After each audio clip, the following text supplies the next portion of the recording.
جن لوگوں کو ان باتوں پر تشفی نہیں ہے، بجائے اس کے کہ وہ گالی گلوچ کرنے کے تحقیق کر لیں، ساری باتیں عیاں ہو جائیں گی۔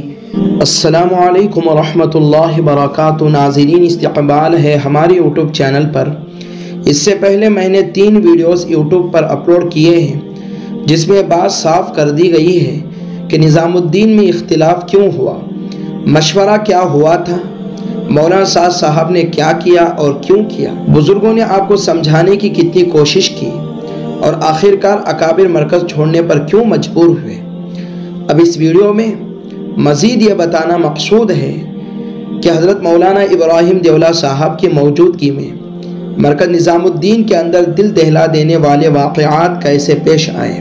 چلیے یہ بھی جانتے ہیں تاکہ آپ کو پتہ ہو کہ اکابر نے بڑے صبر کرنے کے بعد مرکز چھوڑنے پر وہ مجبور ہوئے ہیں۔ ایسے ہی نہیں کہ چھوٹی موٹی باتوں پر ہمارے اکابر مرکز چھوڑ کر آ گئے، بلکہ آگے آپ واقعات جانیں گے جس سے آپ کو اندازہ ہوگا کہ ہمارے اکابر نے صحیح کیا ہے۔ 13 رمضان مبارک سن 1437 ہجری مطابق 19 جون 2016 کو جو طوفان مرکز میں برپا کیا گیا اس نے تمام حدیں پار کر دی۔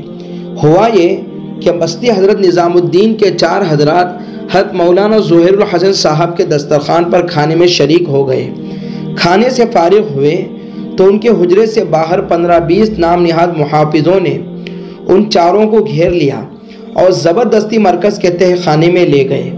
مسجد کے باہری گر پر تالا لگا دیا گیا اور ان چاروں کو یہ کہہ کر مارنا شروع کیا کہ تم لوگ مرکز میں فساد مچانا چاہتے ہو اور مولانا سعد صاحب کو مارنے کے لیے آئے ہو۔ ان چاروں میں سے ایک نوجوان کو تو اس طرح پیٹا کہ وہ سر سے پیر تک لہو لہان ہو گیا، اور اس سے زبردستی یہ کہلوایا گیا کہ تم مولانا سعد صاحب کو مارنے کے لیے آئے تھے۔ وہ مرتا کیا نہ کرتا، جیسا کہلوایا گیا وہ کہتا چلا گیا۔ اس سب کی اس مارنے والوں نے ویڈیو بھی تیار کر لی تاکہ ثبوت کے طور پر وقت ضرورت پر پیش کی جا سکے کہ یہ لوگ مولانا سعد صاحب کو مارنے آئے تھے۔ یہ دل دہلانے والی ویڈیو اسی دن واٹس ایپ پر وائرل ہو گئی تھی۔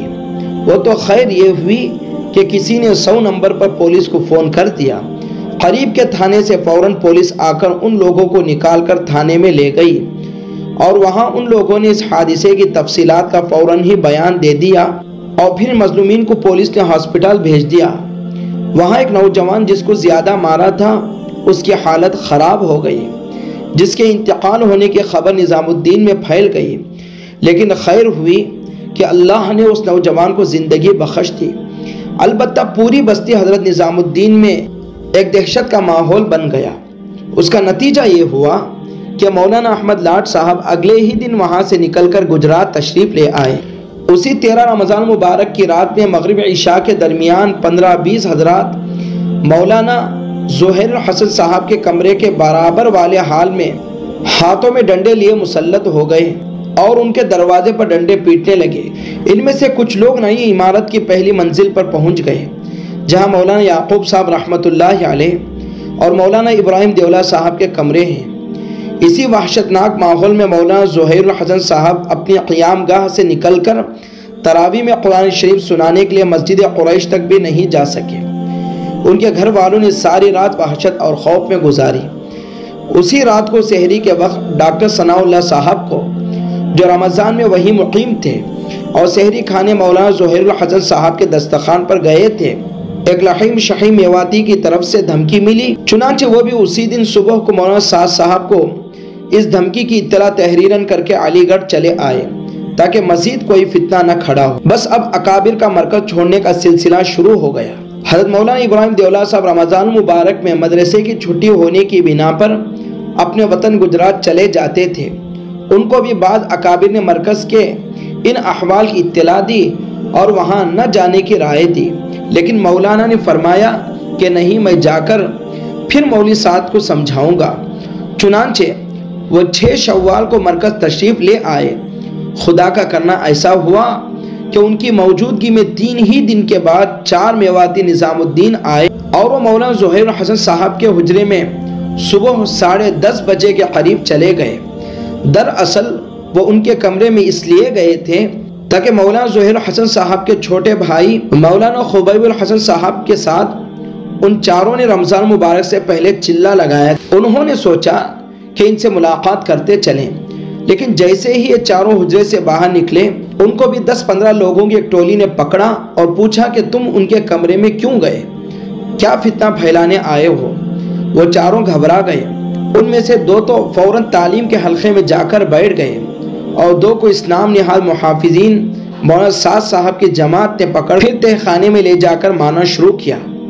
جب ان لوگوں نے پٹنے پر شور مچایا تو یہ آواز اوپر کمرے میں مولانا ابراہیم دیولہ صاحب کو پہنچی۔ انہوں نے پوچھا یہ کیسی آواز ہے؟ وہاں پر موجود مولوی شہزاد نے بتایا کہ چور کی پٹائی ہو رہی ہے۔ خیر ان دونوں میواتیوں کو اچھی طرح پیٹ کر تالا کھول کر وہاں سے ڈرا دھمکا کر باہر نکال دیا گیا اور کہا کہ آئندہ ادھر کا رخ نہ کرنا۔ یہ دونوں وہاں سے ڈر کر بھاگ گئے۔ پھر فوراً ہی اس ٹولی نے ان بقیہ 2 میواتیوں کو تعلیم کے حلقے سے زبردستی اٹھا کر تہ خانے میں لے جا کر پیٹنا شروع کیا۔ چیخ پکار کی آوازیں پھر بلند ہوئی۔ اس پر مولانا ابراہیم دیولہ صاحب نے فرمایا کہ بھائی یہ کیا ہو رہا ہے؟ چور کو اتنا کیوں مار رہے ہیں؟ پھر ان کو کسی نے حقیقت سے آگاہ کیا، نہیں یہ چور نہیں ہیں، یہ وہ قصوروار ہیں جو مولوی ظہیر الحسن صاحب کے کمرے میں صرف ان کے بھائی سے ملنے چلے گئے تھے۔ اس حادثے نے مولانا کو ہلا کر رکھ دیا اور انہوں نے 2 روز بعد واپس جانے کا فیصلہ کر لیا۔ اب آگے اور سنیے۔ ابھی مولانا ٹرین میں سوار ہوئے ہیں کہ واٹس ایپ پر کسی صاحب کا خط جاری ہو گیا جس میں لکھا تھا کہ میں مولانا ابراہیم دیولہ صاحب کا قریبی خادم ہوں۔ مولانا اس لیے مرکز سے ابھی گئے ہیں کہ اول تو انہیں علاج کرانا ہے اور پھر وہ مولانا ظہیر الحسن صاحب کی شکایتوں سے تنگ آ گئے، کیونکہ وہ کہتے ہیں کہ مولانا میرا حق دلوائیں وغیرہ۔ مولانا صاحب جب 2 روز کے بعد گجرات گھر پہنچے تو گھر والوں نے بتایا کہ بہت اہم لوگوں کے ٹیلی فون آ رہے ہیں اور پوچھ رہے ہیں کہ آپ نے کوئی خط واٹس ایپ پر لکھا ہے۔ مولانا نے جب وہ خط پڑھا تو بہت ہی غمگین ہو گئے کہ میرے بارے میں کتنی غلط خبریں پھیلائی جا رہی ہیں۔ چنانچہ اس کی صفائی کے لیے پھر مولانا نے اپنے نظام الدین چھوڑ کر آنے کا اور اپنے موقف کی وضاحت میں 1-2 صفحے کا خط جاری کیا، جس کو آپ اسکرین پر دیکھ سکتے ہیں۔ بقیہ وضاحت انشاءاللہ آئندہ ویڈیو میں آئے گی۔ آپ حضرات سے درخواست ہے اس ویڈیو کو زیادہ سے زیادہ شیئر کریں، اور جن لوگوں کو ان باتوں پر تشفی نہیں ہے بجائے اس کے کہ وہ گالی گلوچ کرنے کے تحقیق کر لیں، ساری باتیں عیاں ہو جائیں گی۔ اللہ تعالی ہم سب کو فتنوں سے محفوظ فرمائے، اللہ تعالی اکابرین کی حفاظت فرمائے، اللہ پاک دونوں جماعتوں میں اتحاد و اتفاق پیدا فرمائے، آمین۔ جزاک اللہ خیرا۔